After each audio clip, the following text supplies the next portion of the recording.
our colleagues from Millennium Promise Alliance, because of whom we are gathered here. Some months ago, the Millennium Promise Alliance, with its acronym as MPA, made an offer to this university regarding a project that they want us to be partners. And the project is at the UN level, but they had decided that there was an educational component, and they fell on UEW. They saw us as the experts in the educational components, and therefore made an offer for us to host that project for the next couple of years. They came and saw the VC, and it was tentatively agreed that a day will be scheduled for us to gather here where we will formally launch the partnership. Already some exercises have been underway. Our institution is one of the three, is the institution in Ghana that has been selected among 3 countries that are working on that project called the Global School Pilot Project. The 3 institutions are Turkey, Morocco, and Ghana. And in Ghana, UEW has been selected as the hub of that pilot project. So, Vice Chancellor, we have the executive, the CEO of Millennium Promise Alliance, Chief Nat, and his lieutenants here, for us to formally launch the Global School Project, in which UEW is going to be the leader in Ghana. So once again, welcome, and I hand over back to you, Vice Chancellor, for you to initiate the discussion. Thank you very much. I bring you greetings from Professor Jeffrey Sachs, who is the Special Advisor to the UN Secretary General on SDGs, and who happens to be my immediate boss and the founder of Millennium Promise Alliance. Millennium Promise Alliance is an organization, an international NGO, born out of the UN system to ensure that we support countries to implement the global goals once they are set. We started with the MPGs, that's the Millennium Development Goals, which my boss, Professor Jeffrey Sachs, spearheaded and played a very pivotal role in its introduction. And we established what we call the Millennium Villages Project in so many countries where we achieved a lot of results, including Ghana. And as we graduated from the MDG to the SDGs, there was a need for us to repeat what we did, where we support countries to be able to leverage on our experience in the MDG era to advance the Sustainable Development Goals. As a result of that, the leadership thought it expedient to engage and involve the educational institutions. So based on that, they established what we call the UN Sustainable Development Solution Network. We cut it short, SDSN, the UN SDSN. The UN SDSN actually has about 1,200 universities subscribed to their system, to their network, operating in about 100 countries. And in each country, we identify the most potent and very vibrant, rigorous, and forward-looking university to give them the option of accepting to host such a network in the country, around whom all other universities will then have to look up to the energy, the zeal with which they drive it, to also take some inspiration and also network to advance the global goals. So, as Professor Brinkman rightly said, we discussed, and for some fantastic reason, my boss saw your university as one that can really spearhead this advancement in the country. And so he instructed that we start some engagement with the leadership of the university. And when we came, fortunately, I happened to have been tutored, fortunately so, by Professor Bremprine, who was just like a friend to me and a big brother to me, a motivator. And I call him, we call each other. So I called him from the New York that this is what has come and I would like to find out from you if you're university. He said, just come down, let's talk. So we came here and we met the Reverend himself, whose blessing was so amazing that everything that we discussed just fell into its rightful place. And my boss, upon seeing the enthusiasm and the welcome, just said that we should go ahead and then establish a memorandum of understanding with this university to ensure that we kickstart the program. Even before we could sign that MOU, there was the need to also ensure that a curriculum is developed out of SDG. In fact, we have the global curriculum that has been developed as a template, global, on all the 17 goals. That starts from kindergarten to the university level. But we expect countries to adapt it and then model it around their educational system to ensure that it is taught in the schools and people can really identify with it. So we were expecting that we should have signed an MOU before the whistle for all the other countries to start. In fact, they selected only 3 countries. Ghana being the first to be selected, then Morocco and Turkey. But as they just gave the templates that this is what the framework, that this is what we would want to see happening, all countries started bringing their experts, their list of experts. And in Turkey, for example, I saw one professor, and I saw some doctors, and I saw some PhD students. And I was like, how am I going to do this in Ghana? I mean, it's so difficult to get professors and doctors wanting to do this. So how do we do this? And I told Prof again, and he said, no, we have the experts here, and don't be afraid. We are going to get it done.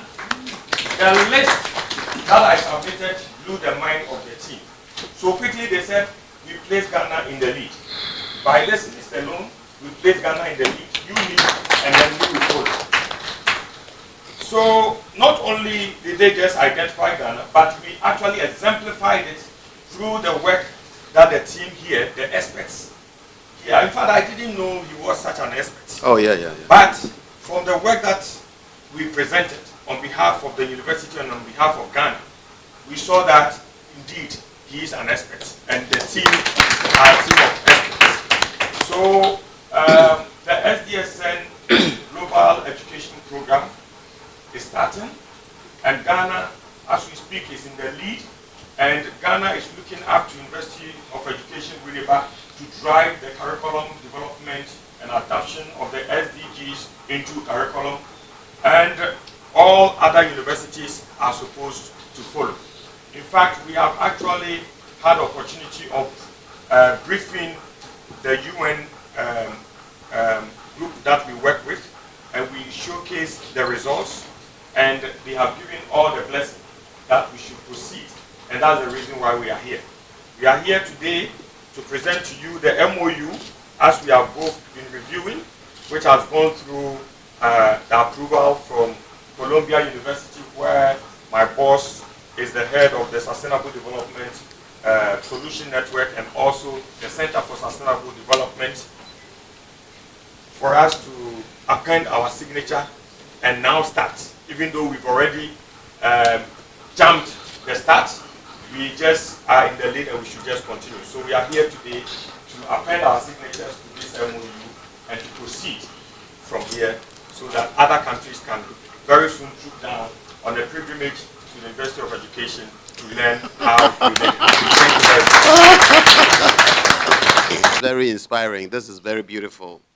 That the University of Education Winneba would be identified, and understandably so, by such an important body, which is an outshoot and it has a relationship with the United Nations itself, an NGO that operates in over 20 countries, and the fact that there is need for global school pilot project.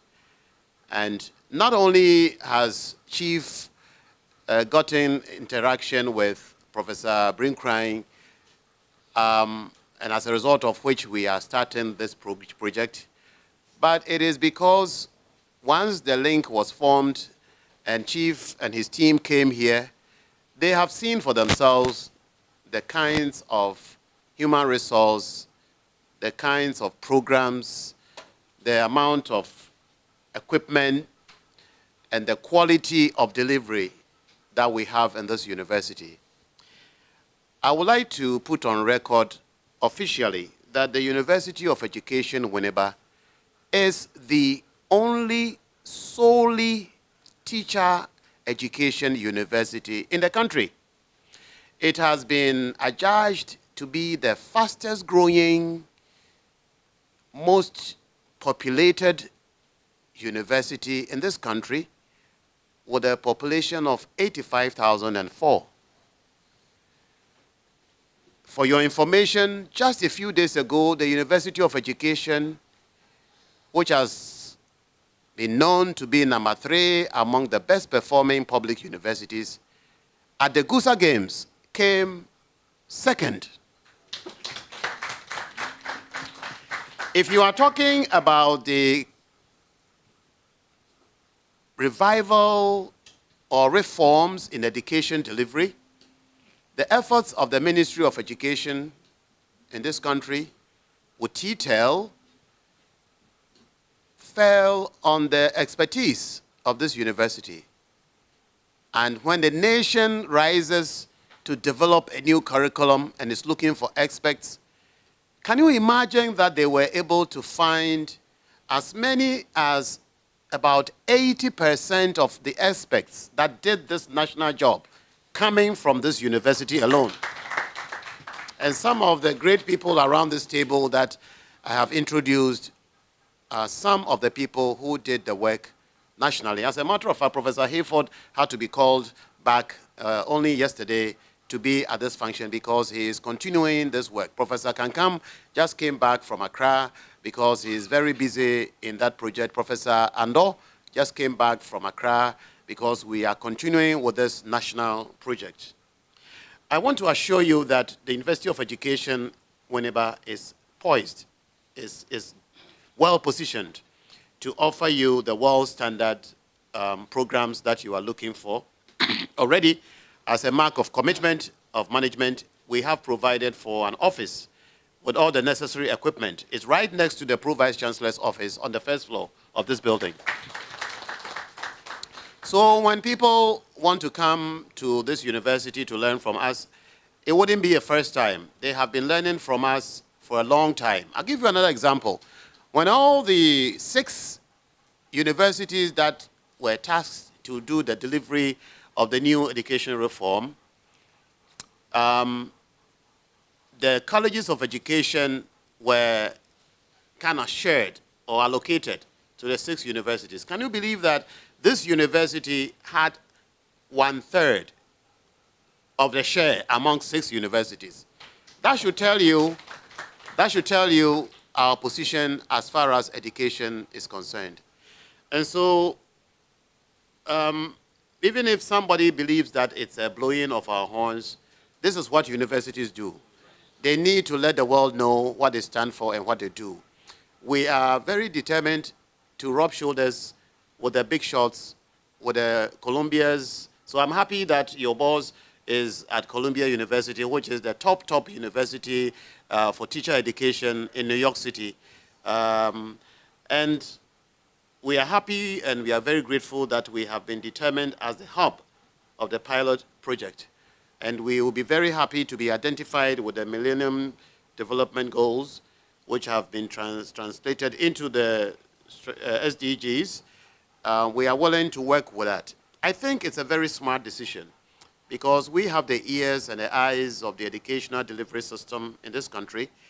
We have our students in almost every high school in this country, and having been recently given the mandate to also mentor 15 of all the colleges of education in the country, I think that we are in a very good place. For your information, this university is also the only one that has so many campuses. We have six campuses. In this town alone, there are 3 campuses: North, South, and Central. Then you go to Ejumakon, you go to Kumasi, and you go to Asante Mampong. Even though we are working towards autonomy of the Mampong and Kumasi campus because they have grown so well, we also are proud of the fact that we have 40 study centers. And by the close of this year, there will be at least 5 more, because we have so many traditional leaders and members of parliament having seen the good work that this university has done in the education delivery process, asking us to come and to establish campuses. And we are beginning with distance education centers. As I said, before Easter, we would launch at least 3 of them in the various parts of the country. But there are 40 of them already. So if you are doing business with a university that has 6 campuses and 40 study centers, what more could you ask for? Our technical team does an excellent job. And so it's only promises that I can make of you and give you. If you don't believe, I think you believe, because you have already seen some of the things that we have done. And as I assured you in my office just a few minutes ago, I will give you copies of our new strategic plan, and you will see that it's something that is highly, highly regarded by the experts. I just came back from the US only a week ago, and I carried copies of the Vice Chancellor's report and our corporate strategic plan, and everywhere I went, the big universities in the northeast of the US have applauded us, and so we will see more memorandum of understanding with universities across the globe. So welcome, and be assured that we will give quality delivery to the program. Thank you very much.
So the benefit is such that, one, Ghana has been recognized as a good destination for the development or the conversion of the SDGs into a curriculum.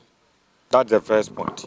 The second point is that once charity is beginning at home, obviously we are likely to train and teach people within the country to understand the intricacies of all the SDGs, to allow for them to be able to better understand, appreciate, and use and take steps to implement the SDGs. Because it's one thing knowing the SDG, and it's another thing living it and implementing it. And therefore, by our involvement in the development of the curriculum as a nation, it's a pride to the nation. And the fact that University of Education was identified to play this important role, it tells you that our educational system has been recognized. When you look at the World Bank Organization just recently released a publication that says that we are in learning crisis, which clearly indicate that, our educational system is not equipping people with the knowledge that they desire to be able to live the expected life. You understand? And therefore, casting the net and identifying Ghana as a destination where they would want to experiment. Nobody would want to go to a place where they know is going to fail, and then they would want to identify with such a country that is a failure. So our educational structures, we've been able to provide a lot of experts in various areas, and therefore coming here endorses the fact that there has been a recognition for our efforts in our educational sector. There has been effort in our concerted effort towards bringing having a university hub that trains teachers at all levels. There is a recognition for our contribution towards the curriculum development and all of that, because we are only 3 countries in the world: Turkey, Morocco, Ghana. And now Ghana is actually leading, courtesy the able leadership of Right Reverend Bruni and the team at the University of Education. So I must say that, one good turn deserves another. So we should expect more of such collaboration we had to come. it lasting for 1 year here. So after the 1 year, will it move to other universities in Ghana? No, it's not going to move into other universities in Ghana. It's rather a phased approach. So the first phase is to identify what we need to do to convert all the 17 SDGs into a curriculum in context to Ghana. And once we have done that, then we get the blueprint. So all other universities that identify with the SDGs will have to fall in line, and they will use that blueprint to develop further programs in their respective universities for institution in those universities. So it's not just ending there, but rather the starting point, and a lot will follow. So practicality, what do you expect? What is expected of the University of Education?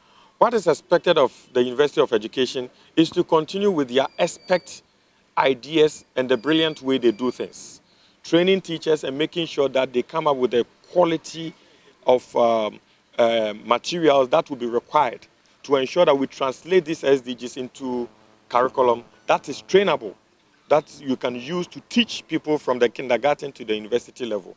So we know them. They've done, a lot of such things in the past. And for the world to recognize them, it tells you that we have made the right decision. So what we are expecting is that nothing less than their expert ideas that they have done, which attracted the attention of the world body.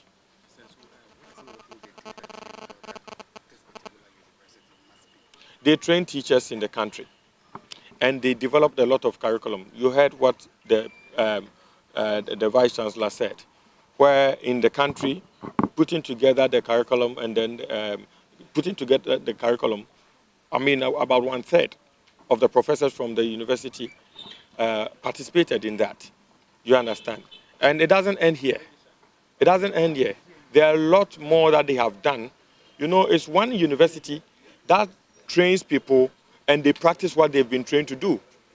You go to other universities, and when they finish, they don't get jobs, and they have to just resort to doing other things. But when you come to University of Education, you are trained to be a teacher. You go back and you teach. whatever you are trained to do, you go back and you get job to do. And that's what has attracted us to come here, because they are result-oriented and very practical in their approach of doing things.